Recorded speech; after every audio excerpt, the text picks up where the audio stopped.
I'm going to keep these as overpriced, and I'll tell you why in just a second.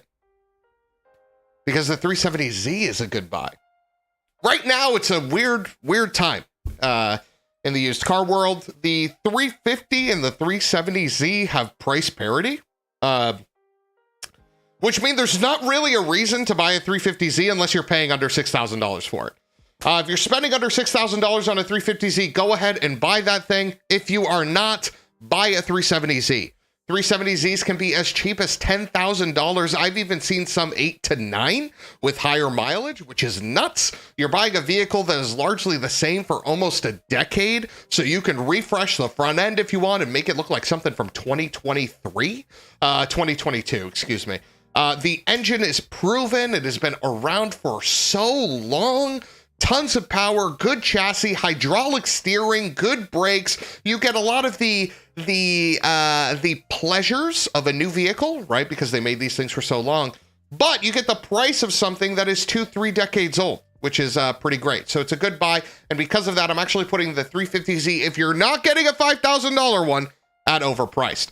So one of the common themes you're going to find in this list, okay, is that there are a lot of good cars because, to be honest, I don't want you guys to be afraid. I don't want you to say, hey, $20,000, there's actually not a lot of good machines here, because there are. So if this best buy and good buy category fill up, it just means that you got a lot of options that you need to look at. You got to do some soul searching and find out what's that car for you. So let's keep it moving. I'm going to do something that folks might hate. This might be unpopular. This might not be. I don't really care, because here at MoneyShift, we're just trying to give y'all the best advice that I possibly can. Okay. The Corolla AE86, which was made in the 80s, rear-wheel drive, naturally aspirated 4-cylinder engine, for your first car enthusiast-related purchase, is overrated. You're talking about something that, while it is fun to drive, there are a lot more vehicles that are more fun to drive for a lot less money. Right now, mint Corolla GTSs, which is the one you're going to want to buy if you don't want to modify and you just want to get it and go, cost upwards of $12,000 to $13,000. Clean ones with low miles can even be in the mid-20s. And you're talking about something that, for the price of a Boxster, it's tough to shake out, right? And the same is true for a 240SX. These cars don't do enough at face value to justify that price. Now, if you're a Toyota or Nissan enthusiast and these cars mean a lot to you, this is a different conversation. But I'm talking to the broader car enthusiast. I'm talking to the gentleman, the person, the lady that is looking to break into the scene, that maybe doesn't have a brand allegiance, that maybe doesn't have fanfare, whatever, right? And because of that, if you're trying to make the best option at the start, that 240SX, that 86, that ain't it. Okay, so stay away. They're overrated. You can appreciate them from afar. Okay, you can go to meets, you can talk to people, you can go to the track, you can talk to people, you can go to drift events, you can talk to people, get rides in them, do whatever you want. But at the end of the day, bit overrated for you if you're trying to break into the car scene for the very first time. All right, and I know that it took a lot, but hey, it is what it is. All right, let's keep it moving here. Goodbye. I'm going to put the G8, all right? We talked about the best buy, in my opinion, in the sedan category. That is the E46 ZHP. A great buy, though, is the G8 GT. Now, the reason why I'm not putting this in the best buy category is that the only way you can get a manual in a Pontiac G8 is with the GXP, and you're not getting one of those for under 30 grand. But that said, you can get a G8 GT for close to 10, 11, 12 Gs. And you're talking about an LS. You're talking about rear-wheel drive. You're talking about tons of space in the interior. So while it's an automatic, it is still a great place to be. And as a result, it is a good buy.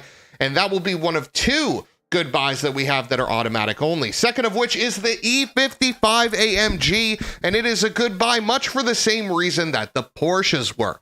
While it is a supreme vehicle, the E55 AMG is immensely reliable in terms of drivetrain. Supremely comfortable when it's working, and looks damn good. Okay, What you got to remember is just like the Porsches, it's a Mercedes. When this car was new, it was supremely expensive. So even though you can get an E55 AMG for under $20,000 that's clean, if it still has that air ride suspension, that'll fail. That's a couple G's to fix. If it's got some electronics, which God knows all Mercedes do, hell, the S-Class AMG of a similar vintage had over 100 computers and engines and motors inside the car. Okay?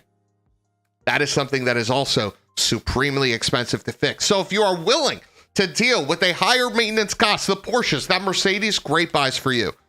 But if you're not, you just want to get in, you want to start it, you want it to work, not the best buy for you. What is a good buy for you is the Mustang EcoBoost. People might hate me for this, people might not like it, but the fact of the matter is you can get a 2018 Mustang EcoBoost for under $20,000. That's over 300 horsepower. That's an inline turbocharged 4-cylinder engine with a manual transmission for under 20 grand. And it's a 2018. The damn thing still looks new. So you're having your cake, okay? Good chassis, decent motor, relatively lightweight for what it is. And you're eating it too because it's a 2018. So this is a car that you could not only modify, take to the track, take to your back road, take to your lovely cruise, but you could daily drive it because it has all the comforts of a new vehicle. And to be frank, there's only 2 cars on this Best Buy list so far you could daily drive, in my opinion, every day. That E46Z HP is a lovely car to drive every day, and so would this Mustang. Let's keep it moving, though. We got under 10 cars left, I think. Can I count? 2, 4, 6, 8? And there's a lot of good vehicles still left, but there's a couple you got to stay away from, and we'll start with that right off the bat. Now, it might look really appealing, okay? You might look at the E46 M3 and say, hey, under 25 G's, I can get into one of the best BMWs ever made, and you're correct. But if you are new to the automotive space, if you are a new car enthusiast and you want to get into it and you want something to just work, you want something to just operate, you want to get in day one, you want it to work, you want to not have to worry about knowing everything about the vehicle, stay away from the E46 M3. These cars are notorious for needing 3 things. And if those 3 things weren't done, it's not an if but when, and it's going to hit your wallet. The subframe needs to be reinforced. The vanos needs to be fixed. And God knows there's more things with this car. If you fix those things, it's fine. And a lot of them have been fixed.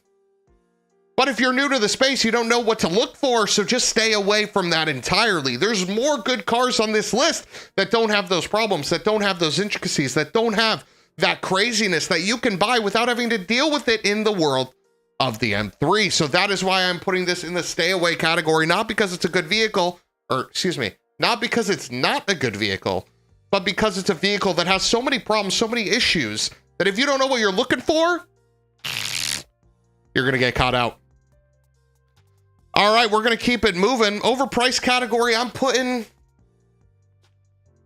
the CTS-V.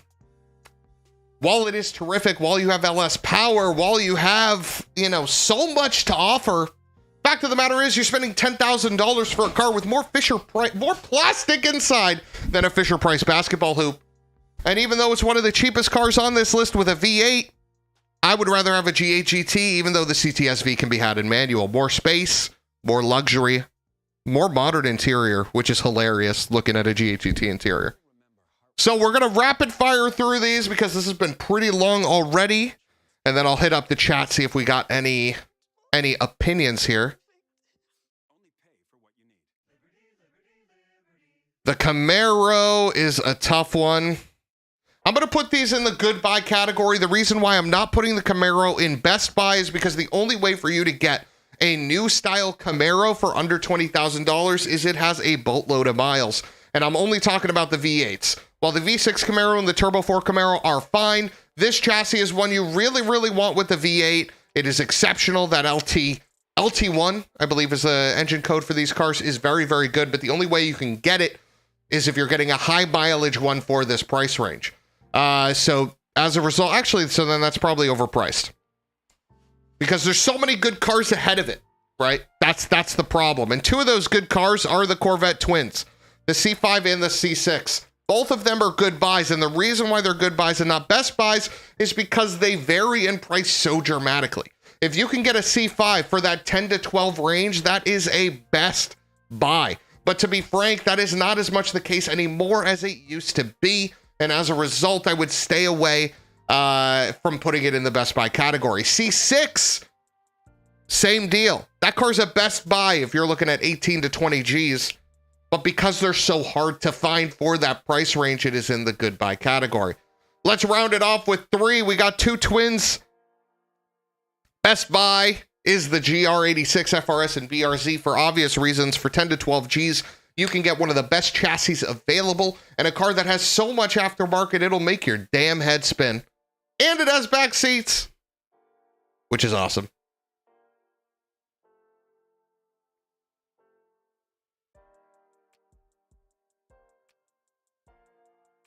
Okay.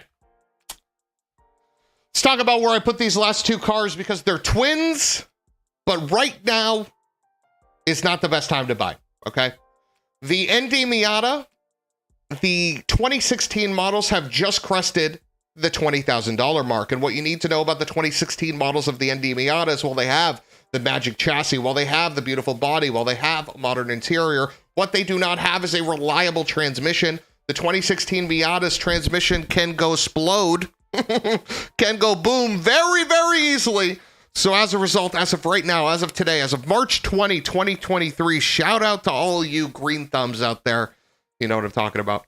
It's just not the vehicle for you. Wait a couple of years. Once the 17 or 18 plus models go under that 20 mark, then this car turns into a best buy. And this one hurt me to do, if I got to be honest. The 124 Abarth, which is effectively an ND Miata with a Fiat turbo engine and an NC transmission. While it sounds great, these cars aren't really that reliable. And as a result, much like the E46 M3, much like the WRX, if you're just trying to get into a car, set it and forget it. This is not the option for you. Let me know what you guys thought about that list. I am Thanasi. This is Money Shift. If you are on the live stream, thank you so much for stopping by. I appreciate you guys, as always. And if you're going to watch this video later on YouTube, I appreciate you there as well. Thank you for all your continued support. I am Thanasi. We will see you next time. Goodbye.